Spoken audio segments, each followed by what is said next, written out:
Halo sahabat teacher, bertemu lagi dengan kami Play With Me TV, tempatnya berbagi ilmu seputar PAUD.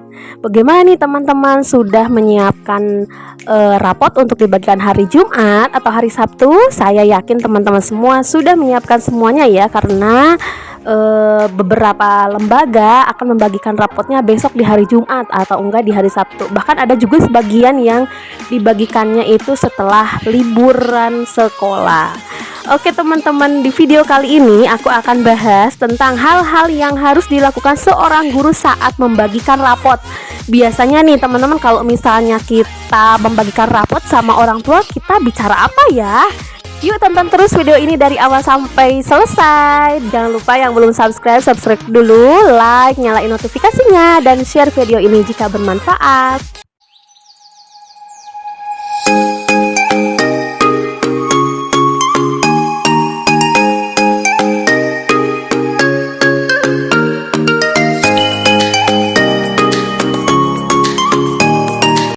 Nah teman-teman, kita sudah memasuki bulan Desember, di mana tepatnya akhir semester ini. Yang pasti saat-saat yang dinantikan wali murid adalah pembagian rapot.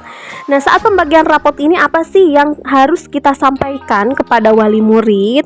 Nah oke, di sini saya mau share buat teman-teman semuanya hal-hal apa saja sih yang harus dilakukan atau dikatakan atau didiskusikan nih dari seorang guru saat membagikan atau melaporkan rapot peserta didik ke orang tua.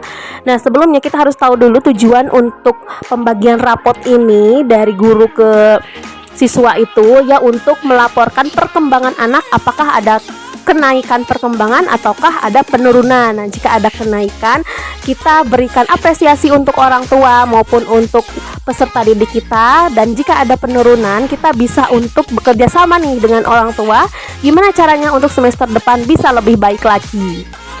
Untuk poin yang pertama adalah sampaikan perkembangan anak didik kita. Nah meskipun semuanya sudah kita tulis di dalam rapot, tetapi kebanyakan nih orang tua, apalagi kalau rapotnya ada fotonya ya, lebih dominan untuk melihat rapotnya itu adalah gambar anak-anak tanpa membaca lebih detail dari awal sampai akhir. Nah makanya ketika kita membagikan rapot dengan wali murid, kita harus menyampaikan perkembangan anak didik kita, seperti apa saja yang sudah mereka capai selama satu semester ini, kemudian apa saja yang sudah mereka lampaui, dan beri penguatan kepada wali murid supaya perlakuan yang dilakukan guru saat di sekolah sama dengan perlakuan orang tua di rumah, supaya menjaga agar perkembangan aspek yang ada di anak itu tidak menurun selama liburan nih ya. Apalagi ini liburannya libur panjang nih teman-teman, kadang nanti kita harus adaptasi lagi ketika anak masuk sekolah gitu.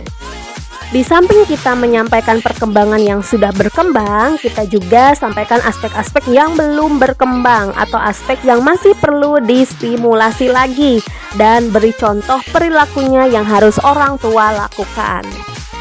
Untuk poin yang kedua adalah fokus pada perkembangan anak tersebut ya teman-teman. Maksudnya nih, saat kita membagikan rapot si A dan kita sedang berhadapan dengan orang tua si A, nah kita harus dan wajib fokus pada perkembangan si A saja.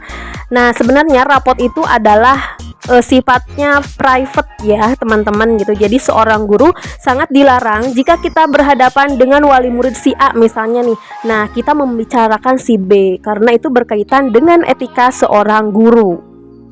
Kemudian untuk poin yang ketiga, seorang guru dilarang untuk membandingkan. Nah teman-teman, semua orang tua saya yakin dipastikan tidak akan nyaman jika anaknya dibandingkan dengan anak yang lain. Dan kita pun harus paham ya, semua anak itu sifatnya unik dan berbeda.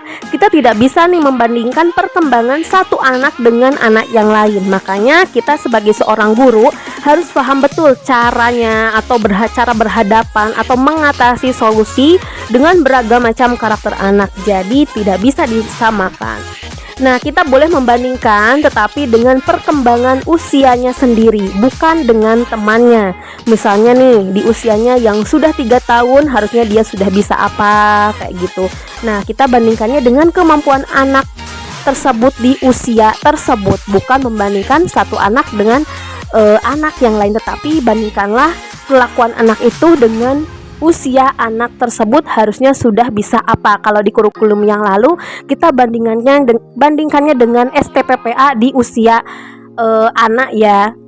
Kemudian untuk poin yang keempat adalah informasikan jadwal belajar di semester selanjutnya atau program yang akan kita laksanakan di semester depan. Poin 4 ini karena berkaitan dengan poin 5 nanti ya.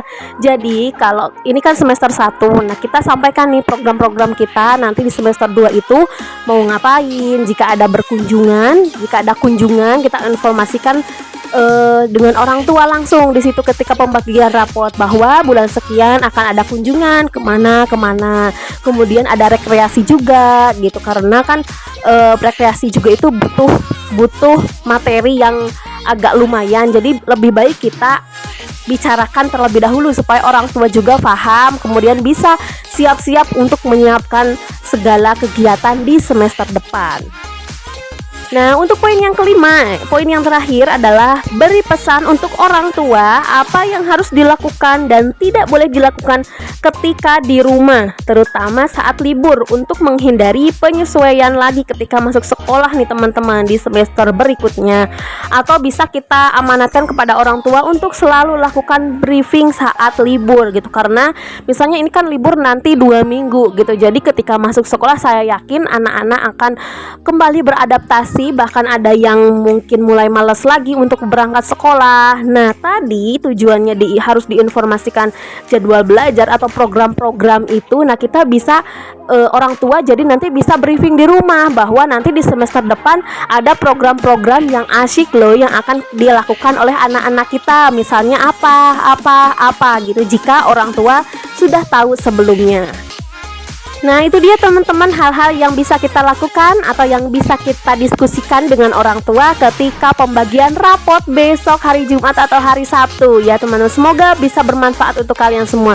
Nah, jika ada tambahan atau teman-teman sering mendiskusikan apa lagi, boleh dong komen di kolom komentar ya. Terima kasih. Sampai jumpa di video selanjutnya.